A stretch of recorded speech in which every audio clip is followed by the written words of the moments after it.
Hello everyone, how you doing there? Hope you are doing good and hope you are doing well.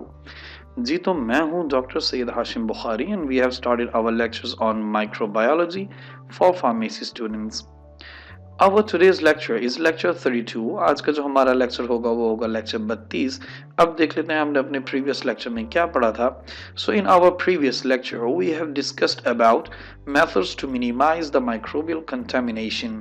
अगर आपने ये lecture miss कर दिया है या आप इसको दोबारा से अंडरस्टैंड करना चाहते हैं then you will find the link for this lecture in the description below. तो आपको मेरे इसी लेक्चर के डिस्क्रिप्शन में मेरे पुराने लेक्चर का मतलब methods to minimize the microbial contamination का लिंक मिल जाएगा, जहां से जाकर आप इसको इजीली अंडरस्टैंड कर सकते हैं, दोबारा से चेकआउट कर सकते हैं. अब देख लेते हैं आज हमने कौन सा लेक्चर पढ़ना है. So our today's topic to cover, आज का जो हमारा टॉपिक होगा वो होगा turbidity test. So before we start our video, please make sure to like, share and subscribe my channel. By doing this you are supporting me and of course you are having a great information about microbiology from this platform. तो अब देख लेते हैं turbidity test क्या है. An important aspect of water microbiology, particularly for drinking water, एक खास पहलू वाटर माइक्रोबायोलॉजी का खास तौर पर पीने के पानी का जो एक खास पहलू है वो क्या होगा, is the testing of the water to ensure that it is safe to drink. वो ये है कि पानी को चेक किया जाए, ये इंश्योर करने के लिए कि पानी पीने के लिए महफूज है या नहीं. Water quality testing can be done in several ways.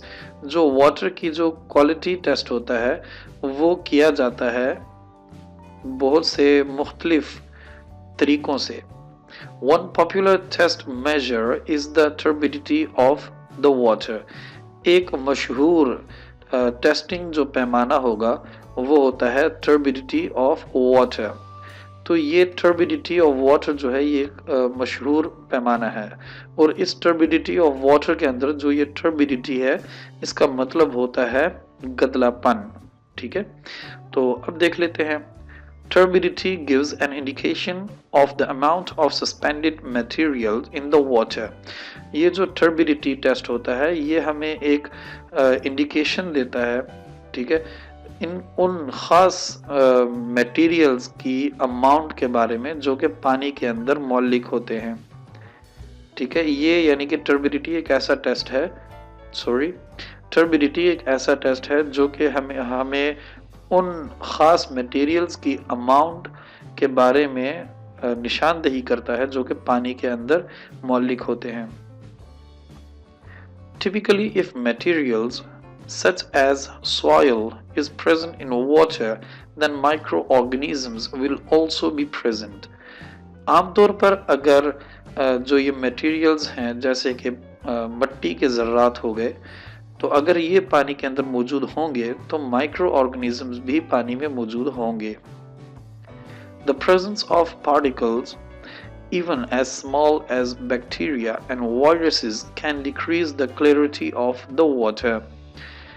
इन ज़र्रात की प्रेजेंस, चाहे वो छोटे से छोटा बैक्टीरिया हो या वायरस हो, पानी की क्लैरिटी को यानी कि पानी की शफाफ होने को कम कर सकती है. Turbidity is a quick way of indicating if water quality is deteriorating. ये जो turbidity है ये एक तेज अमल है ऑफ इंडिकेटिंग, मतलब ये कि इस चीज़ की निशानदेही करने के लिए कि पानी की क्वालिटी बिगड़ तो नहीं रही. डिटेरियोरेटिंग का मतलब होता है बिगड़ना, कि ये एक ख़ास और तेज़ एक अमल है ये निशानदेही करने के लिए कि पानी की क्वालिटी जो है वो बिगड़ तो नहीं रही. And so if action should be taken to correct the water problem, और अगर ऐसा है तो पानी के जो मसाइल हैं उनको करेक्ट करने के लिए, उनको सही करने के लिए एक्शन लिया जाता है. In many countries, water microbiology is also the subject of legislation. काफ़ी सारे ऐसे ममालिक हैं जहाँ पर वाटर माइक्रोबायोलॉजी एक ख़ास तरह का सब्जेक्ट है कानून साजी में. यानी कि जैसे हमारे स्कूलों में जैसे सब्जेक्ट्स होते हैं, फॉर एग्जांपल एनाटॉमी, माइक्रोबायोलॉजी और फिजियोलॉजी वगैरह, तो इसी तरह दूसरे ममालिक में जो कानून साजी के स्कूल होते हैं वहाँ पर ये जो वाटर माइक्रोबायोलॉजी है ये भी एक सब्जेक्ट के तौर पर पढ़ा जाता है। Regulations specify how often water sources are sampled। और ये इस चीज़ को रेगुलेट किया जाता है ख़ास तौर पर कि पानी के जो सोर्स हैं उनको उनका सैंपल कैसे लेना है, how the sampling is done.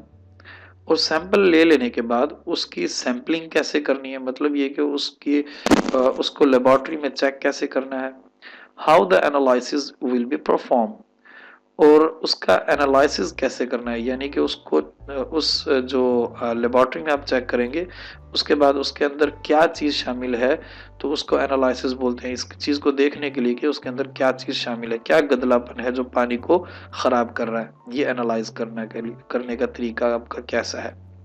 What microbes are detected, और कौन कौन से जो माइक्रो ऑर्गेनिजम्स हैं वो उसके अंदर पाए गए हैं, डिटेक्टेड पाए गए हैं। And the acceptable limits for the target microorganisms in the water sample।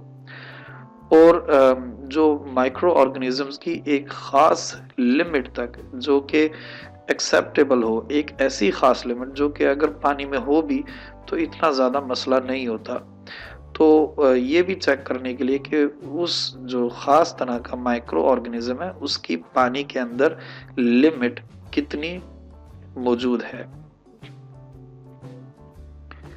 Next है जी testing for microbes that cause diseases. और ऐसे माइक्रोब्स को टेस्ट करना जो कि बीमारी पैदा करते हैं, for example salmonella, typhimurium and vibrio cholerae. ये 3 आपको बैक्टीरियाज बताए गए हैं ऐसे जो कि पानी के अंदर मौजूद होते हैं और बीमारी कॉज करते हैं। कैन बी एक्सपेंसिव, और ये जो 3 बैक्टीरियाज के नाम बताए गए हैं अगर आप इसको टेस्ट करवाएंगे पानी के अंदर तो ये महंगा अमल होता है। And if the bacteria are present in low number they may escape detection. और इसमें ये भी रिस्क होता है कि एक तो ये महंगा होगा और दूसरा इसमें ये रिस्क होता है कि अगर बैक्टीरियाज की जो तादाद है वो एक ख़ास लेवल से कम है तो वो जो बैक्टीरियाज होंगे वो डिटेक्शन से निकल जाएंगे, यानी कि वो डिटेक्ट नहीं हो सकेंगे, उनको आप ढूंढ नहीं सकेंगे। Other more numerous bacteria provide an indication of faecal pollution of the water. एक और बड़ा अच्छी खासी तादाद के अंदर एक ऐसा बैक्टीरिया है जो कि इंडिकेट करता है, यानी कि निशानदेही करता है फुजला, पानी का फुजले की वजह से आलूदा हो जाना। E. coli have been used as an indicator of fecal pollution। E. coli एक ऐसा बैक्टीरिया है जो कि पानी के अंदर फुजले की वजह से गदलापन पैदा होने को इंडिकेट करता है, यह उसकी निशानदेही करता है फॉर डेकेड्स। डेकेड जो होता है वो 10 साल को बोला जाता है, सो डेकेड्स का मतलब होगा दहाइयों से। The bacterium is present in the intestinal tract in huge number।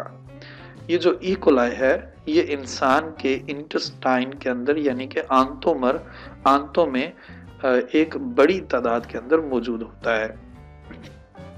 And is more numerous than the disease causing bacteria and viruses।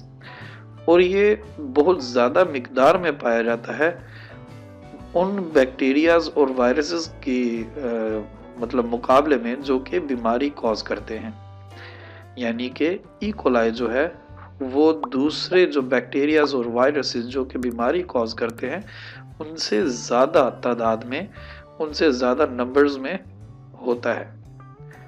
The chances of detecting E. coli are better than detecting the actual disease-causing microorganisms। और जो chance होता है E coli को detect करने का, इसको तलाश करने का, वो काफ़ी बेहतर होता है बजाय इसके कि आप जो ख़ास तौर पर जो बीमारी कॉज कर रहे हैं उन बैक्टीरियाज को तलाश करें। मतलब ये कि अगर आप साल्मोनेला, टाइफी, विब्रियो कोलेरा इसको आप तलाश करें, इससे बेहतर ये है कि आप ई कोलाई को तलाश कर लें। E. coli also had the advantage of not being capable of growing and reproducing in the water. E. coli जो है वो एक ख़ास अहमियत रखता है, यानी कि एक ख़ास फ़ायदा रखता है।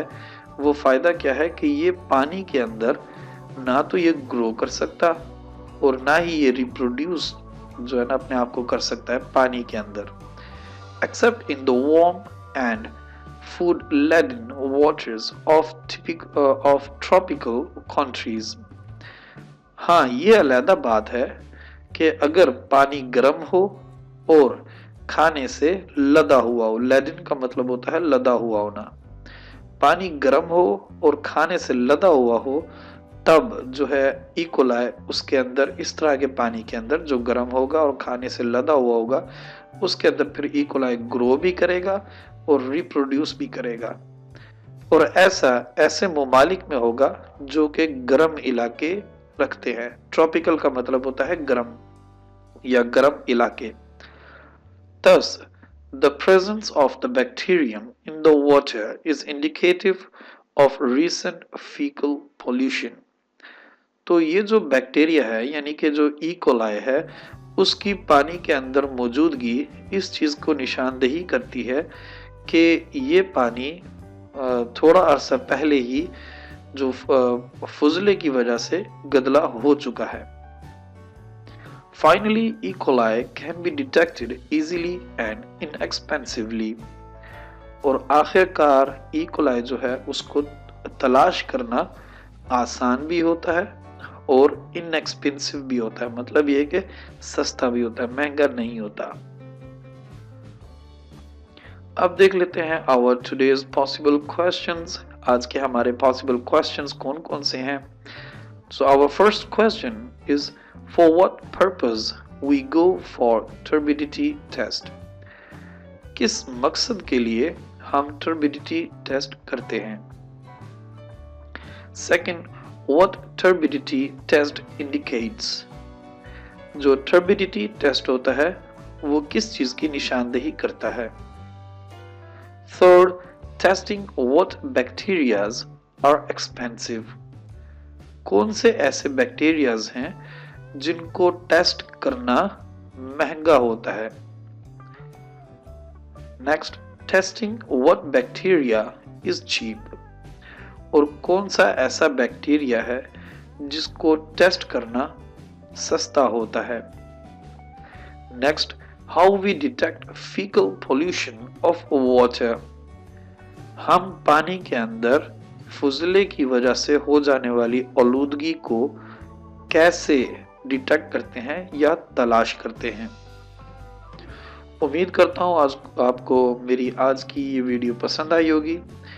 If you really like this video and if this video helped you in any aspect, then please make sure to like, share and subscribe my channel. Thank you so much for your time. See you in the next video. Allah Hafiz.